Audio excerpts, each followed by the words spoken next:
తుఫాను ప్రభావిత జిల్లాలు దాదాపు 19 నుంచి 20 జిల్లాల్లో రహదారులపై కూడా ఆంక్షలు విధించింది. జాతీయ రహదారులపై ప్రయాణించే భారీ వాహనాలు ఈ రాత్రి 7 గంటల నుంచి నిలుపుదల చేయాల్సి ఉంచింది. ఆ విధంగా ముందుకెళ్తున్నారు. అలాగే వాహనాల ముందే సురక్షిత లేబేలో నిలుపుకోవాలంటూ కూడా హెచ్చరించింది. ఇక ప్రజలు అత్యవసరమైతే తప్ప ప్రయాణాలు చేయవద్దంటూ విపత్తుల నిర్వహణ సంస్థ అధికారులు తెలిపారు. మొత్తం మీద ఆంధ్రప్రదేశ్లో మోంధా తుఫాన్ ప్రభావిత ప్రాంతాలను నిరంతరం పర్యవేక్షించాలని ముఖ్యమంత్రి కూడా అధికారులకు స్పష్టమైన ఆదేశాలు జారీ చేశారు. మచిలీపట్నానికి 50 కిలోమీటర్లు, కాకినాడకి 130, విశాఖకు 290 కిలోమీటర్ల దూరంలో కేంద్రీకృతమైంది. దీంతో కోస్తా జిల్లాలో అతి భారీ వర్షాలు కురుస్తున్నాయి. ఈ రాత్రికి తుఫాన్ తీరం దాటే అవకాశం కనిపిస్తుంది.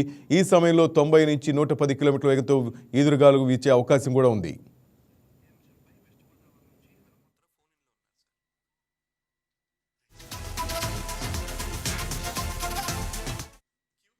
ఇక్కడ మొత్తం మీద గవర్నమెంట్ తుఫాను సహాయక చర్యలు అలాగే ముందస్తు జాగ్రత్తలపై కూడా సమీక్ష నిర్వహిస్తోంది. ఇటు కోస్తా జిల్లాల్లోనూ అటు కాకినాడ కానీ అటువైపు చూస్తుంటే అతి భారీ వర్షాలు కురుస్తున్నాయి. దాదాపు ఈదురుగాలతో చాలా చోట్ల వృక్షాలు నేలకొరిగిన దృశ్యాలు కూడా మనం ఇంతకుముందు విజువల్స్లో చూసాం. ప్రజెంట్ వెస్ట్ గోదావరి నుంచి మా రిపోర్టర్ హనుమంతు లైవ్లో అందించడానికి ఫోన్ లైన్లో సిద్ధంగా ఉన్నారు. హనుమంతు, ఏంటి పరిస్థితి? ప్రజెంట్ మీరు ఎక్కడున్నారు? ఆ ప్లేస్లో ఎటువంటి పరిస్థితి నెలకొంది? నమస్తే శ్రీనివాస్ గారు.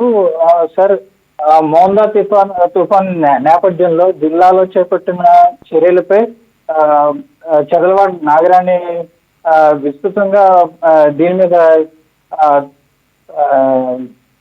పర్యటన జరగడం జరిగింది. జిల్లాలో అన్ని మండల కేంద్రాలు, జిహెచ్డబ్ల్యూఎస్ వార్డు సచివాలయాల్లో 24 గంటలు పనిచేసే విధంగా కంట్రోల్ రూమ్లు ఏర్పాటు చేయడం జరిగింది. అదేవిధంగా పునరావాస కేంద్రాలు అయితే నరసాపురం డివిజన్లో 28, తాడేపల్లిగూడెం డివిజన్లో అయితే 6, భీమవరం డివిజన్లో అయితే 10, మొత్తం 44 పునరావాస కేంద్రాలు ఏర్పాటు చేయడం జరిగింది. అందులో 37 కేంద్రాల్లో నిర్వహణలో ఉన్నాయి. 4,000 మంది అక్కడ తలదాచుకుంటున్నారు. అదేవిధంగా ఈరోజు మధ్యాహ్నం 4,155 మందికి బాధితులకు భోజన సదుపాయం కూడా అందించడం జరిగింది. ఈ విపత్తులు ఏదన్నా జరిగితే దానికోసం 68 జేసీబీలు, 79 విద్యుత్ రంపాలు సిద్ధం చేయడం జరిగింది సార్. 96 మెయిన్ గా వెస్ట్ గోదావరిలో ఏ ప్రాంతాల్లో తుఫాను ప్రభావం కనిపిస్తోంది? ఏ ప్రాంతాల్లో ఉదయం నుంచి అధిక వర్షపాతం నమోదైంది? ఎక్కువ శాతం అయితే నరసాపురం పరిసర ప్రాంతాలు, అంటే ఇది కోస్తా ప్రాంతం కాబట్టి నరసాపురం పరిసర ప్రాంతాల్లో ఎక్కువ వర్షపాతం జరిగింది.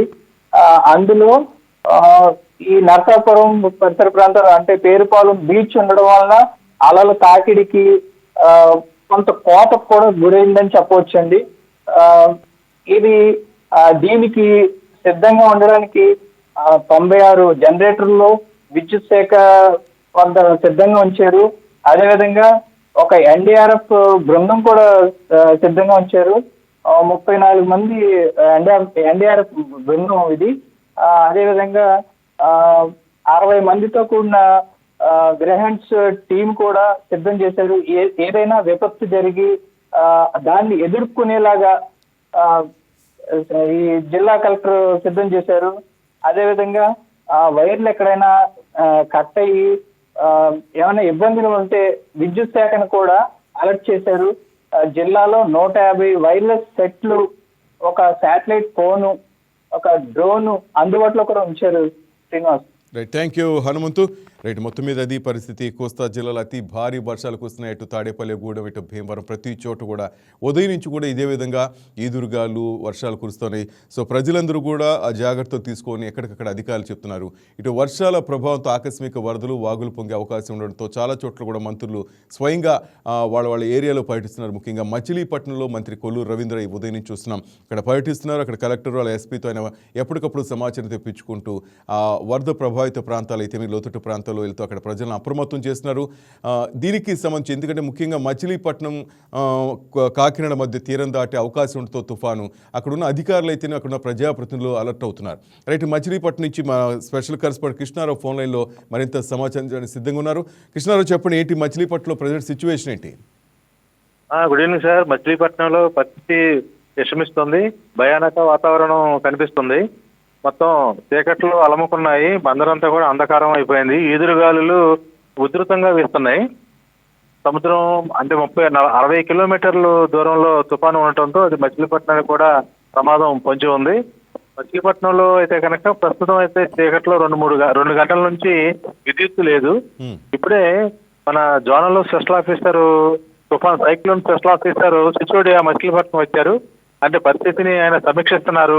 అంటే లోతట్టు ప్రాంతాల ప్రజలు ఎలా ఉన్నారు, అక్కడ వాతావరణం పరిస్థితులు ఎలా ఉన్నాయి, గాలులు ఎలా ఉన్నాయి, ఇప్పటికీ ఏమన్నా నష్టాలు ఏమన్నా సంభవించినాయా అని కలెక్టర్ బాలాజీ దగ్గర రిపోర్ట్ తీసుకుంటారు. అది దాన్ని బట్టి చేస్తుంటే ఇప్పుడు వరకే చెట్లు స్తంభాలు అయితే కనుక ఎక్కువ చోట్ల కూలినాయని తెలుస్తున్నాయి. ఇది తీరం దాటే సమయానికి ఇంకా ఉధృతమయ్యి దాని ఎఫెక్ట్ కృష్ణా జిల్లా మీద, మచిలీపట్నం మీద ఎక్కువగా ఉండే పరిస్థితి కనపడుతుంది సార్. రైట్ కృష్ణారావు, ఎటువంటి జాగ్రత్తలు తీసుకుంటున్నారు? మీరు చెప్తున్నారు ప్రజెంట్ అంధకారం అంటున్నారు, అంటే ఈ ఈదురుగాల వలన విద్యుత్ శాఖకు సంబంధించి ఏమైనా కరెంటు తీసేశారా, లేక ఏంటి పరిస్థితి? అలాగే ఎటువంటి ముందు జాగ్రత్త చర్యలు తీసుకుంటున్నారు? ఈదురుగాలులు 2 గంటల నుంచి పెరగడంతో ముందస్తుగానే పోలీసు హెచ్చరికలు జారీ చేశారు. వీళ్ళంతా కూడా ఒక సైరన్ పెట్టుకుని హెచ్చరికలు జారీ చేస్తూ ప్రజలందరూ ఇళ్లలోకి వెళ్ళిపోవాలని, షాపులు కూడా ఏదన్నా ఓపెన్ చేసి ఉన్న షాపులు క్లోజ్ చేపించేసి ప్రజలందరూ కూడా ఇళ్లలోనే ఉన్నారు. బయట అనేది జనసంచారం లేదు. మచిలీపట్నంలో జనసంచారం పూర్తిగా తగ్గిపోయింది. మొత్తం అంతా ఇళ్లలోనే ఉన్నారు. బయట ఏం జరుగుతుంది, తుఫాను వాతావరణం అయితే కనుక మచిలీపట్నం అలముకొని ఉంది. Thank you Krishnarao. రైట్, అది మచిలీపట్నం నుంచి మరి స్పెషల్ కరెస్పాండెంట్ కృష్ణారావు అందిస్తున్న సమాచారం. మచిలీపట్నంలో ఈదురుగాలు ఎక్కువైపోయినాయి. సముద్ర తీరం కావటం మంగినపేట బీచ్ వద్ద ప్రజెంట్ ఆ సిచ్యువేషన్ అంతా చాలా ఘోరంగా ఉందంటూ చెప్తున్నాడు. సముద్ర హోరైతేనే అక్కడ భారీ వర్షం కురుస్తోంది. దీంతో విద్యుత్తును కూడా అధికారులు నిలిపేసినట్టు తెలుస్తోంది. ప్రజెంట్ అక్కడ సిసోడియా స్పెషల్ అధికారి సిసోడియా ఆధ్వర్యంలో ఈ తుఫానుకు సంబంధించిన కార్యక్రమాలకు సంబంధించిన అటు లోతట్టు ప్రాంతాల ప్రజలను తరలించే ప్రక్రియ అయితేనేమి, ఎటువంటి జాగ్రత్తలు తీసుకోవాలి దీనిపై సమీక్షా సమావేశం నిర్వహిస్తున్నారు.